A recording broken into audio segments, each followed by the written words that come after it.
a great honor to have Ricky with us today. A fun fact here that Ricky doesn't know. My first time in Uganda was last year, probably about June. And as soon as I get there, you see this orange army of motorcycle riders everywhere. And that is Safeboda. That's how I got to meet Safeboda for the first time. And as we're going with our team through Kampala, we see a billboard of Safeboda. We see these riders, drivers all around everywhere. We're wearing the exact same outfit, the orange, that you see Ricky wearing tonight. So, Ricky, it is an absolute pleasure to have you on. Really excited to have a chat with you today. For those who don't know about your origins or a little bit about your background, can you share a little bit more about your journey from being, let's say, a rider to now a founder of the Safeboda application, Ricky? Thank you so much, Ben and Naji, for hosting me today on this beautiful platform. I think it's been a bit of a hassle trying to get me. I apologize for that. I think He's such a busy man.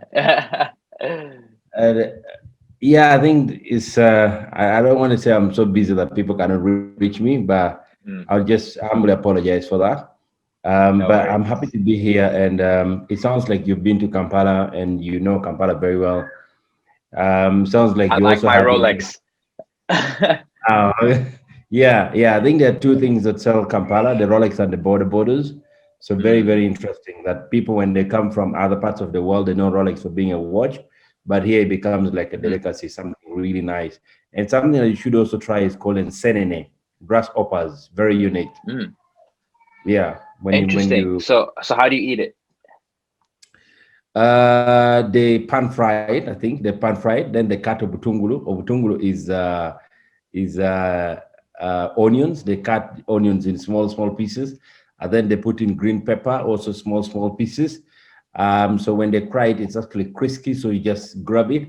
So it's like a group of small insects being fried together. You just grab and it's crunchy. So it's really tasty and nice. Yeah. I love It it. sounds Awesome. I'll have to try it at some point, Ricky. yeah. So if you actually Google about Serene and grasshopper in Uganda, it's such a big business. It's Yeah. the season right now. You can actually, Mhm. when you come to Uganda, just use your Safeboda app. It's actually available on the platform, so you can actually order Yeah. for a well fried, a well Hey prepared. man, it seems like they copied Tanzania because we got the same in Kagera as somebody in the comments here is saying. So I mean, I know Uganda likes Tanzania and everything. You don't have to copy everything Tanzania does. It's okay, Ricky. Yeah, I think Tanzania and Uganda, they're one people. You cannot really Yeah, differentiate us. We kind of share the yeah. same origin, but I think Tanzania copy us a lot. But that's okay. And most interestingly, when you go back, when you dip back into history, Tanzania, Kenya, Uganda was one country literally. So Yeah, I think it's Germany stuff. okay for Yeah, us to share. I think it's yeah. okay for us to share and have a lot in common. I think the tribes are also fairly the same. It's just like also in Mm. Kenya, where when I go to Kenya, they can't ask me if I'm Kenyan because I look like the Uh-huh. Jaluos. But I'm a Luo in Uganda Nice. and I speak the language, so I have a bit of, I can also understand a little bit of the language that they speak there. So it's okay, it's Mm. fine. We're one people, different colors, but one people. Right. Right. Yeah. Awesome, Ricky. So, Ricky, tell me about this journey. I mean, apart from you being a massive fan of Tanzania and liking Tanzanian music and everything, tell me about this journey about you going. I want to hear about your background first of all. There's many people who are listening in today who have either taken a Safe Border ride, who have heard of Safe Border, who are Yeah. inspired by people like you and what you guys have been able to do and the Yeah. people you support, right, across the whole ecosystem, from taking people from their houses all the way to work. Can you tell me Yeah. how that journey began for you? I'll first take you, but I mean, it is a very interesting question when people ask me about my story and where I come from. To cut this Mm, story short, I come from the northern part of Uganda. I don't mean to be discriminative, but it's the northern mhm, part of the country. The region has got like four different parts. So you have like the north, you have like the east, you have like the central, and you have like the west. But also of recent, you also have what they call the West Nile. So I come mhm, from the northern part of the country, and I went to school. Maybe before that, I was born in a very humble family. My parents were all peasant farmers. Also, to Mm. make it very clearly, I lost both parents. My mom passed on in 2006. My dad passed on in 2009. So, Sorry about that. of course, some people say you can't be off family. Hmm. Hmm. Any Oh, of I them. think we. Hmm. Hmm. Yeah. Hmm. Sorry, someone was trying to call me. Okay. But I went to school, and a few weeks ago, we actually took a visit to the village called Rapa. That's where I grew up, with my other co-founders, Max and Alistair. Hmm. So we did an exercise. It was a walk. It was a walk, a run Hmm. from my village to the school because I used to do that every morning, and it's close to around Hmm. 8 kilometers one way. So it's like around 8 kilometers one way, and again 8 kilometers back. So we did that run, and everyone realized this is crazy. This is too much. It was a whole parish, and by then a parish was Hmm. really really big, with close to around 50 Hmm. villages, with only one Wow. school, and you had like thousands and thousands of kids. I think over 5,000 children in one school coming from very long distances. But Wow. I was able to walk the same distance for 8 years, and I did it very, very successfully. I also went to secondary school, Hmm. but unfortunately, I stopped in Hmm. senior four in the year 2006, Hmm. where I dropped out because of finances, because of lack of finance. But I was in one of the best Hmm. schools in northern Uganda at the time, called Amucha SDA. Hmm. And what happened was Hmm. that the story of my studies was highly supported by my mom. So respect to the women. So my mom did so much to Hmm. make sure that I go through school. And given that I was the Hmm. second born, basically like the firstborn of the family, Hmm. because I lost my elder brother, so I was literally the firstborn, Hmm. with like 7 other siblings, Hmm. one girl, 7 boys. Hmm.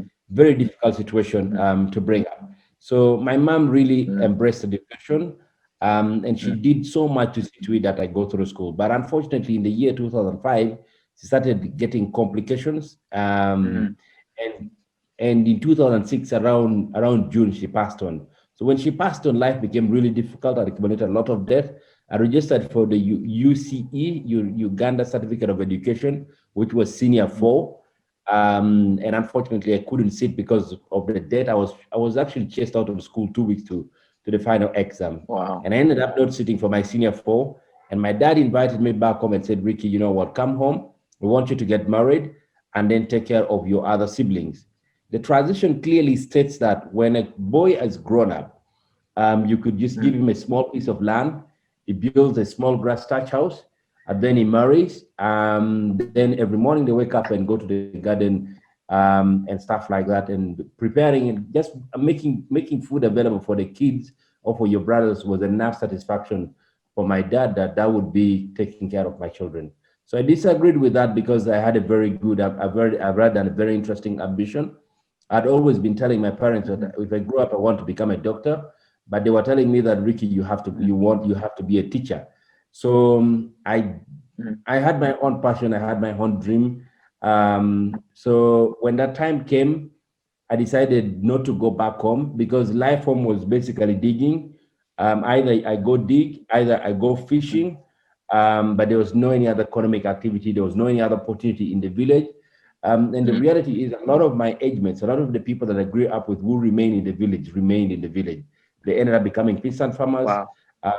I visit them and talk to them. A lot of them has got 7 children, 5 children, 9 children, and they are my age mates. So So how did those, that transition happen then? So all this was going on, you just lost your loved ones, and then take me to Safeboda. Like, where did this all come from?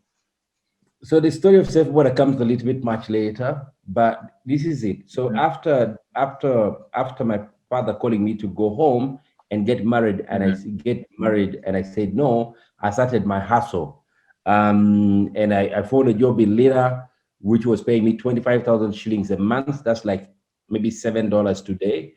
Um, Wow. and this job was not progressive. I realized, so I looked for other opportunities around town. I went to hotels, asking them if I could become like a Hmm. receptionist because I had a very strong belief in myself that I could write very well, that I could speak good English, and I thought maybe that would be enough for me to get an Hmm. opportunity.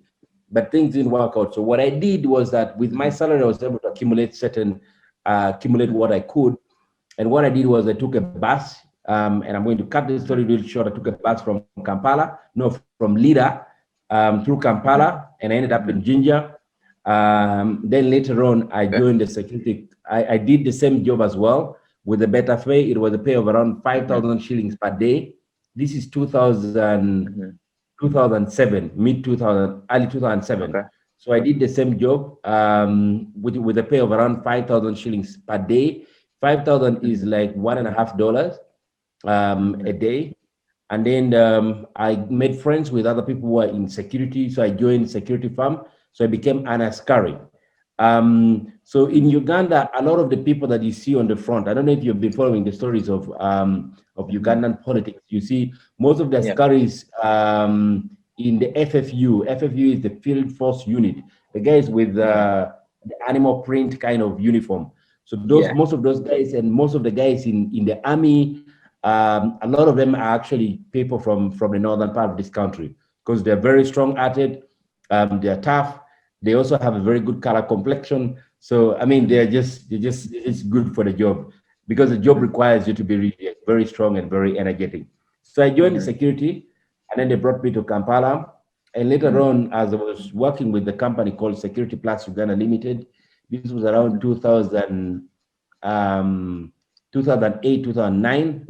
Mhm. I found an opportunity to work in a hostel because Okay. one of the people that I'd worked with Security company. at can you hear me? Yeah, at the security company. Yeah, so one of the people that I worked with at the security company had left the Yeah. security company and he was working for a private hostel, commonly known as a Kamwesi hostel. So Okay. what happened was that at that time the government was recruiting people to join the army.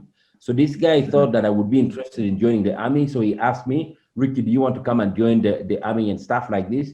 So I told him, no, I'm tired of security Mhm. job. I don't want to join the army. But as he was leaving, he said, I cannot leave my space alone without anybody, just like people do recommendations. So he called Right. me, introduced me to the manager. He said, this is Ricky, he's a good askari. And I looked a very good askari. When you come to Yeah. Kampala, don't forget to hire me as well. I could do that as part-time. So interestingly, the manager got very interested in me and he gave me a Yeah. job with a pay of 120,000 shillings. So Okay. 120,000 shillings today is around $30. Yeah, it could be around $30 per month. So I Uh-huh. did that job very well, and I was able to acquire a motorcycle. I then joined the border industry in 2011, early 2011. Right. That's when I joined the border industry. Now, Right. Benji, when I joined the border industry, it was a very interesting and lucrative industry. With a salary Uh-huh. coming from a background where I was earning 120,000 shillings a month to a situation where I can earn 30 to 50,000 shillings a day, I felt like my life was definitely going to change. But also Mm. note that just by acquiring a motorcycle in the year 2010, late 2010, made me one of the richest and most successful young people from my area. It Uh-huh. meant so much to many other people because they had never Right. seen stuff like that before. So what happened was, of course, I started doing border in 2012 with the Yeah. help of friends. I was able to start a city tour business. I don't know if you've ever heard of the Kampala border city tour business. I've heard of So it. I don't know too much about it. Uh-huh. yeah. So I used to show people Kampala using a border in 2012. Okay. So I started that business. It was working so well. So what Mhm. actually happened was, as the business was picking up around 2014, one of my Mhm. friends, like basically my manager, Mhm. of course, it was an informal kind of arrangement where I would Yeah. hire them whenever I have business for them and stuff like that. There was one day he was just riding by himself. We didn't have a tour, Mhm. so he got involved into a very minor accident around one day here.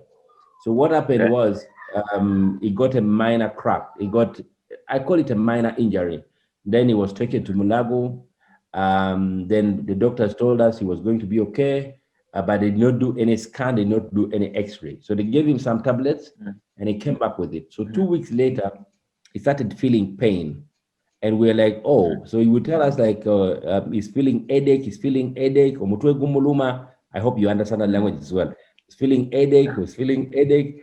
So what happened? We took him back to the hospital. Then they did a comprehensive analysis, and they told us Omusai Guatambude. Do you know the meaning of that word, Benji? Omusai No, no. Guatambude. Tell me. Omusai Guatam. Okay. Omusai Guatambude. Somebody is saying look English. So Omusai. so Omusai Guatambude means that the blood had moved. So there was a blood clot that had moved Oh. closer. Yeah. So there was a blood clot that had moved closer to possibly the brain, and he needed an operation. And they gave us a bill of around 16 million shillings. To be honest with you, 16 million shillings today is around $4,000-5,000. But we couldn't raise that kind of money. So my friend stayed in the hospital for around 4 months, and he died. But every time I would see him, he would tell me, headache, omutwe gunuma. Now, what was funny was that during the border tours, I was promoting helmet wearing, and that was like my sales pitch. And I became so famous because I was like one border guy who was promoting helmet wearing among the tourists. So that's why I was stopping. Now, when this friend of mine got into accident, and I realized that, and when he died, I decided to dedicate my life to become an advocate of road safety. What that meant was that I was always carrying a helmet by my waist every time, and I would explain and talk about road safety, even with no background in road safety, with no knowledge, but I would just tell them, there are many borders in Kampala, border Right. Vanji.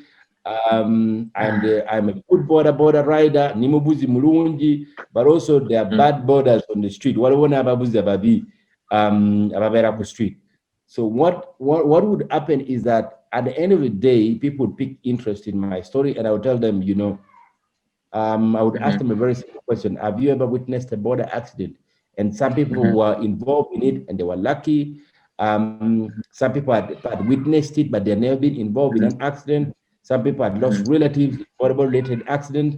So what happened Right. was people got touched with the story, and I told them, I don't want to be a witness of border accident. I think there's something I can do. You wearing a helmet would save your life with no background in any statistic. I would just tell them that, and I realized that people were taking a lot of interest in what I was telling them in my move. Of course, at the stage where I was, I received a lot of trouble, a lot of rejection. And people, most of the border men I was working with said, this guy is just a villager. He has just come from the village. He thinks he's going to manage this Kampala and stuff like Right. that. And I kept on telling them, look, you wait, give me space. I'm going to manage this Kampala and I'll become the next star. Anyway, that was just a bit of a yeah. So I kept on telling them, I think there's something that needed to be done for the border industry. So I actually had a network of around 20 borders who were very good and who Yeah. believed in what I was doing.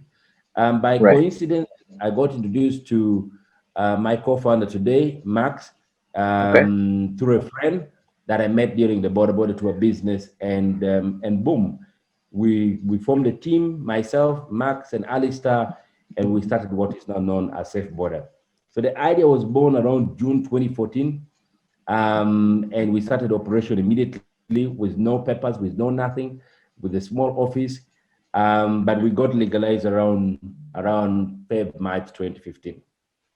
Wow. Yeah, Wow. I yeah. love that journey. It's so powerful, especially like there's so many pieces of that touch back with your personal story, the journey you've been on from northern Uganda to getting to Kampala, and as you describe it now, the star.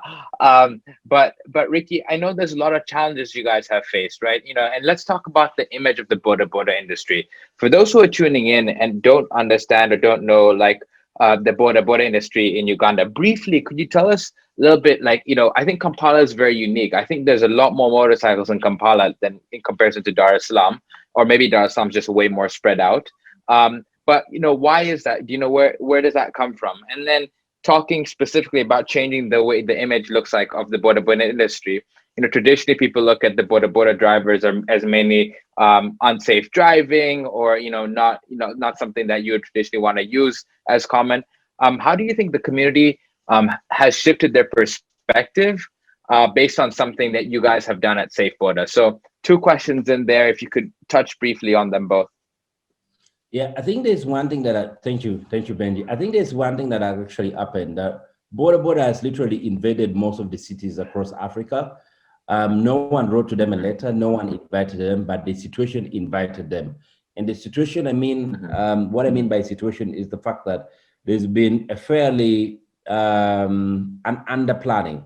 When you look at most Mm-hmm. cities, mass transportation has not been embraced, but of course the authorities are Right. trying to pick that up now. That means there's always been a Mm-hmm. situation that needed to be fixed. So like when you look at Kampala, very, very unique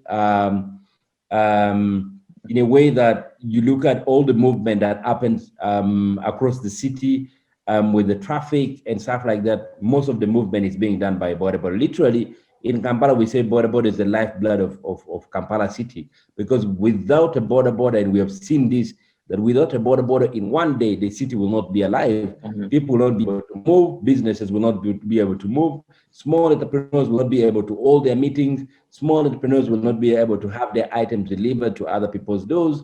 People will be angry. Food vendors will not be able to Right. transact. And this is like a reality. But also, besides that, besides border being a lifeblood and number one actually in Mm-hmm. Uganda, border is the second biggest employer of young people after agriculture. And these two sectors Wow. are very unique. These two sectors are very unique. And this is where we're coming in and saying, of course, government has put a lot of emphasis in the border, in agriculture, but also there's need to be a clear emphasis and policy interest in the border Mm-hmm. industry, because Mm-hmm. it accounts for close to 10 to 15, I think around between 10 to 15% of our GDP, and Wow. provides employment to, yeah, over 2 million Mm-hmm. young people. And of course, it's That's one of that's the, that's massive. Just on that note, Ricky, just help me understand this better because I'm really curious about this. Is that similar in Kenya and Tanzania as well? yeah, Are yeah. you aware of the metrics out here? I'm not sure. So the same issues that you're seeing in Uganda actually cuts across. It's an African Mm-hmm. problem. Right now, we are talking about, I think, over 10 million borders across African cities, and it's kind Mm-hmm. of spreading because when you look at the planning, when you look, I mean, you've been to all the cities across Yeah. Africa. Look at their transportation. Of course, Tanzania is getting unique with Magufuli doing proper planning, building new roads and stuff like that. And I see that. I was there and I see that it's very impressive. But just imagine that has been done less than 5 years ago. And it wasn't there many years, for all the entire life of Tanzania, that was not there. When you look at Kenya, even the Kenyan authorities has been saying we don't want borders in the CBD, but I mean, Mm-hmm. but Kenya is too huge, and because a lot of people want to drive, they get stuck in traffic, you don't get things moving. I mean, go to Nigeria. Today we are operating in Ibadan. I mean, even in Lagos, where if the more they try to push away borders, I mean, if you've been to Lagos, you will tell me, I think it has the craziest traffic in the entire African continent. You cannot compare it to any other Wow. place. So so Wow. border is very, very critical. And also we're in a situation right now, like Uganda, you're in a very unique situation where 78%, Right. I think close to 78% are actually young people. Unemployment is like so high. I think Yeah. 38% of that are unemployed. And then like it is a real situation. It's a real difficult situation. No jobs. You have over Mm-hmm. 400,000 young people getting out of universities and don't have where to go. So there's a real situation that needs to be addressed. Yeah. And the biggest sectors that have been able to absorb that has been agriculture and border. Mm-hmm. And we're also looking at other sectors that can be able to take these people, like tourism, and Mm-hmm. other sectors as well. So So this mhm. this problem that you see in Kampala does not only Yeah. stop in Kampala, Yeah. it cuts across. Right. It's an I African see. problem, because most of Right. our leaders, sorry to say this, and I don't mean to criticize any of our leaders, but I think there's been an under planning. When you look at, Mm-hmm. or I don't know if I say under planning, or they over plan and delayed to implement. So because they could be, maybe they're taking a lot of time in planning and taking less time in Right. implementing. But there's a bit of issues with the transportation, especially mass. And actually, even in Kampala right now, as I speak, the taxis have become very, very expensive. Buses have become very, very expensive. And the only savior you have in town is Safeboda. Right. The number one ride hailing app for Africa today. So yeah, Hmm. it's interesting. So, So what usually so happened was that yeah. what usually happened was, despite how big this sector is, because Right. as I was trying to break it down for you, that so you actually every time, because a border in Kampala, when Hmm. you are to buy one border in Kampala, let's talk about a bit of, Hmm. when you buy one border in Kampala, I think you pay close to 800,000 shillings. This is Hmm. close to $300 in tax alone. Wow. In tax alone, when you buy one border. Now, what usually Right. happens is that is just, let me just give you an idea of how much this means to the economy. That you have close to, maybe, let me say, around 200,000 borders in Kampala. Each of those borders buy fuel of around 3 liters of fuel. That's around 10,000 shillings a day. If you multiply 200,000 borders by 10,000 shillings, which is around $3, if you multiply $3 by around 200,000 borders every single day, that gives you the number. Now, besides that, also, these borders, each one of them makes between minimum, maybe between 30 to 50,000 shillings a day. So you have like billions of money moving in this industry. Now, despite the industry being this big, there's been um, a lot of bad reputation. So people have been linking Hmm. us, people have been linking borders to criminals, people have been linking borders Hmm. to wrongdoers, people have been linking borders to lazy people, people have been linking Hmm. borders to failures in life, people have been linking borders to every wrong thing, rapists, to every bad thing that you know of. But also, Hmm. I've also been having the same discussion with the same people, and you find that someone general perception is that the borders are bad people. But then the same people who say borders are bad people have got relatives. The food that they eat Yeah. at home is being delivered by border. Their wives, their Yeah. women is living home by the border. Their children are being dropped to school by border. Themselves, when they get stuck Yeah. in traffic, they jump on a border. Now, what usually happens is that people have got phone numbers of the borders that they know, and as long as they're using those phone numbers of the borders that they know, those are good people. When they pick another one from the street, they are bad people. So we were just like, okay, so how can we create a community of people that can be trusted, people who have clear identity? Because one of the issues that was happening in the industry was the fact that no one knew exactly who is here to transport people and who is here to ride to work and who is here for a criminal purpose. And that lack Hmm. of Hmm. clarity, that lack of identity of who is a Hmm. border person was the gap that was missing. That's why today we address ourselves as safe borders. We don't really say we're Right. borders, say we're safe borders, because Or we're a safe for community us. of great people Hmm. who've come together, who've come to transform the industry, who've come to do the Hmm. real job, who respect Yeah. customers, who respect traffic rules, who are fair in Right. what we do. We're here to serve, basically. So that's why we always address Hmm. ourselves as safe border. So that gap was there, but I think Safe Border plus other Hmm. companies have done an amazing Hmm. work to change the narrative, change the perception of Hmm. the people, but Oh. also most importantly, Hmm. change the lives of the people who have been in the industry. Because that's also very, very critical. That a lot of people Right. were very, very comfortable. They didn't know that much. They were not willing to plan. They were not planning for retirement. They were not Right. planning for proper investment. They're just like, I have a job Right. and I am the boss. Because most people, if you ask them, most of the people join the board, but they're like, I wanted to become a boss on my own. I was tired of Hmm. employment, and now in the border, I can make my money and be happy, drink when I want, Right. party when I want, and stuff like that. Yeah. Yeah. Ricky, thanks for that, especially around the perception changing. I think that's huge because I think, across the continent, as you mentioned, that perception of safety, of criminal acts that take place, it needed to be changed. So well done for what you guys have done. Ricky, I want to take you back to a previous interview I heard you speak about. You left secondary school early and mentioned in a previous video that formal education doesn't define success in your life. Um, I want to break this down a little bit more. I would love to understand what has been some of the most influential learning experiences you have had in your life, particularly specifically getting into the tech space with Safeboda. Like if there are two or three important lessons you've taken away, what have they been? Yeah. I mean, I have I have had a one-on-one critic as well for having said that, and a lot of people That's who have fine. taken so much time in reading and having professions have also had a conversation with me Mhm, on that specific mhm, topic. But mhm, it was also very clear that most of the entrepreneurs across the world are mhm, people have not had the best education as well in the world, but mhm, probably there are people who have had the best perception and were able to get others to believe in them. mhm. And boom, they are who they Right. are today.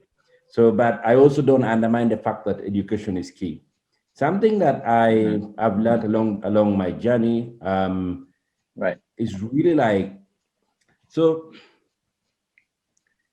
it's been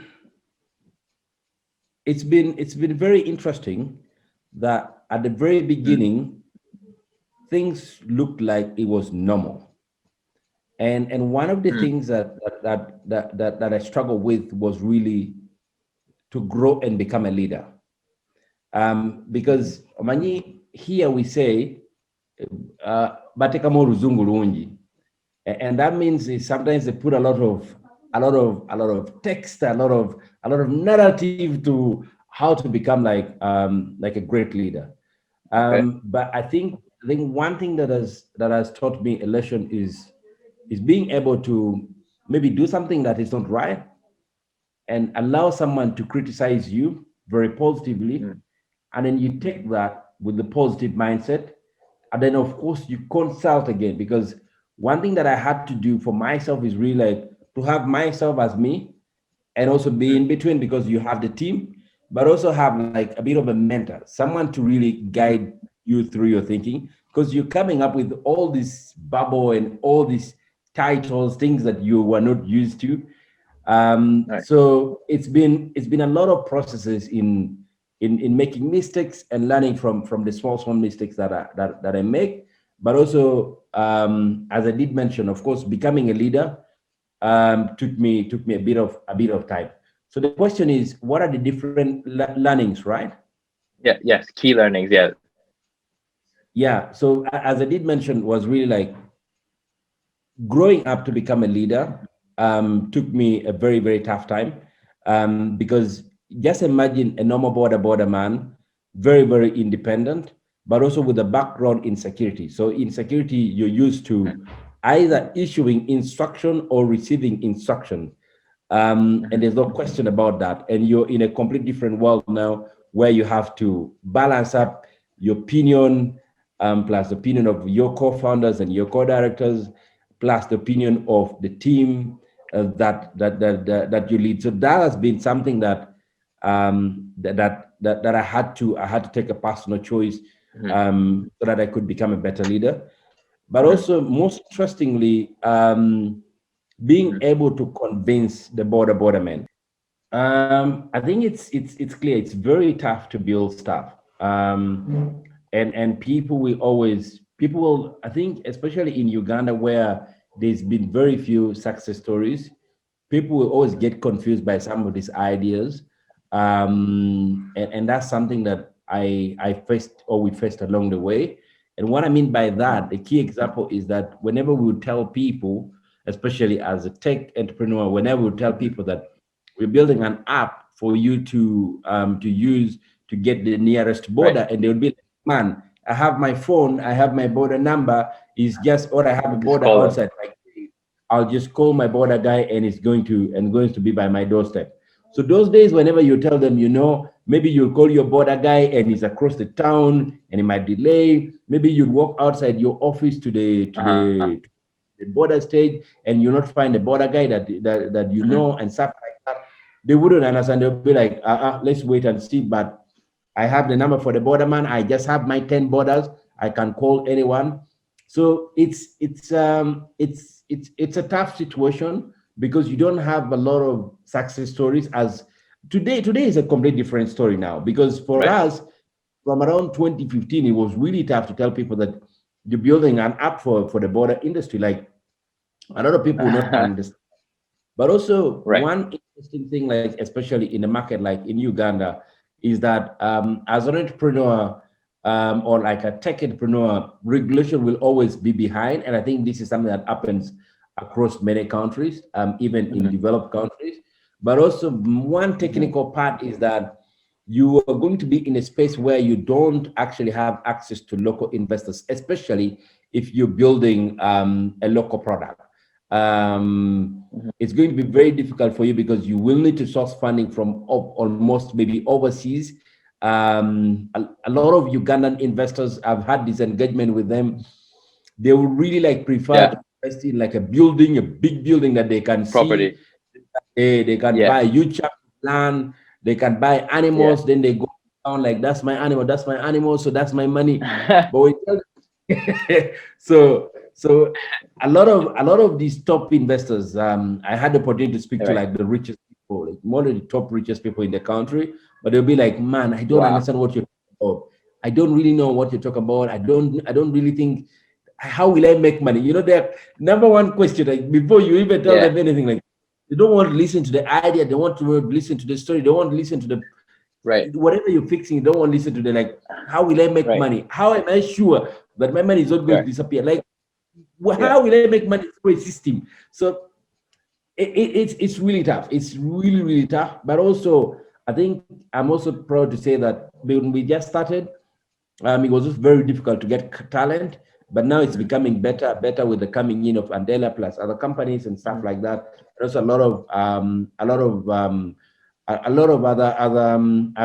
other companies are also coming in. A lot of other Mhm. startups are also growing. So you have a lot of you're getting to have a few experienced people who could take over roles Right. like CTO, COO, and Mhm. stuff like this. So basically, even Mhm. getting a local CTO has always been Yeah. one of the issues. So talent is also one of the issues that you will get. But the truth is, if you're building a product in an area like this, you'll face a number of issues, Uh-huh. from it being technical to it being perception of the people, to it being understanding the product fit.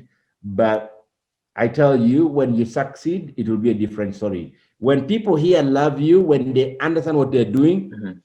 you're done. If they don't understand what you're doing, you are still in your own world. So when we got to a space where people Wow. understood who we are, what we are doing, life became much easier. Yeah. And here, as a group, it's a community. When Right. people believe in you, everybody believes in you. When they don't believe in Right. you, everyone doesn't believe in you. So Yeah. it's really like a bit of a tough space. But I think there are a lot of other opportunities.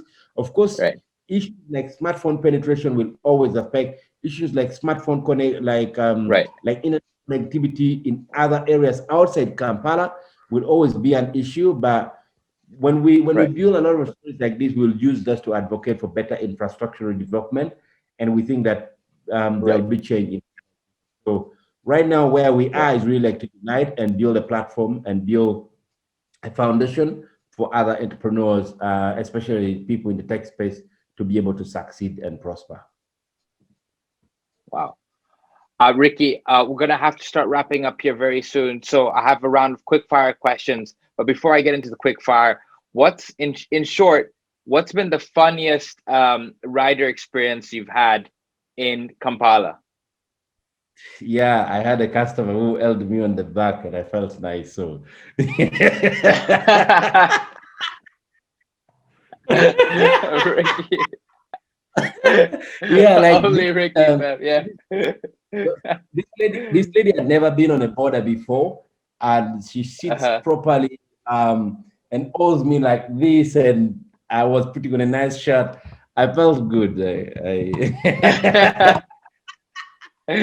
Ricky, ladies and gentlemen, thank you so much for tuning in with us. Ricky, thank you so much for being with us tonight. It has been an absolute pleasure. For those who don't know, this is actually my first time speaking with Ricky. I've been a big fan from a long distance, and today was the first time we connected on this phone. And so this is our first interaction that you are all seeing. So, Ricky, thank you so much. I'm very, very proud of you guys and the work you are doing. Personally, I know founding a company is not easy at all. And it's people like you who pioneer the way for millions of people across the continent. And so you should be proud of yourself. We are proud of you. I am proud of you. And I think there's so many people across the world who would love to learn more and more from you. What is the best way people could reach out to you just in case they would like to ping you? Is there an email? Is there a Twitter handle? Email, I would prefer an email, Ricky at Okay. safeboda.com. That's if the Perfect. communication is very official. Okay. Rakati, that's my Twitter handle. I'm also on Facebook, Rapa Thomson Ricky. Just write Rapa Thomson Ricky, you will find me. I think there are a few other accounts that does not belong to me, but Yeah. yeah, Rapa Thomson Ricky, you will definitely see the nice looking face. Thank you, everyone who joined. We will be back. We're taking a break next week. We'll be back the week after. Keep an eye on our social channels, Nala.money, for updates on what we've got coming next. And yeah, we'll see you again soon. Take care, everyone.